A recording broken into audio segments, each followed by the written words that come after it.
Les boîtes manuelles possèdent un dispositif simple de synchronisation. Comme le démontre ici, une boîte à 2 vitesses qui synchronise selon le système de type Borg-Warner. Il faut tout d'abord nommer ici le moyeu qui est relié à l'arbre. Ce moyeu possède des échancrures pour accueillir 3 clavettes. Les clavettes sont pressées vers l'extérieur par 2 ressorts contre un baladeur. Il convient de noter que le baladeur présente une denture à l'intérieur qui possède des échancrures pour les protubérances des clavettes. Les clavettes peuvent donc, à l'aide du baladeur, être décalées vers la droite ou vers la gauche. En outre, le système nécessite des anneaux de synchronisation. Ils sont le plus souvent composés d'un alliage spécial de laiton et possèdent des rainures afin de permettre l'évacuation de l'huile. Des échancrures pour les clavettes sont également intégrées dans l'anneau de synchro.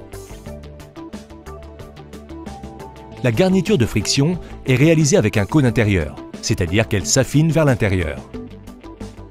L'anneau de synchronisation et le corps d'embrayage, qui est soudé au pignon fou, forment ensemble un embrayage conique, s'engageant et se désengageant par déplacement. Voyons maintenant en détail comment la synchronisation se déroule. Le baladeur tourne en fonction de la vitesse du véhicule, car le moyeu est relié aux roues grâce à l'arbre. Les clavettes entraînent avec eux les anneaux de synchronisation.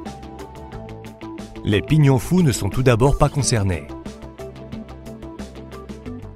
Le baladeur peut se déplacer axialement. En conséquence, les 3 clavettes appuient contre l'anneau de synchro.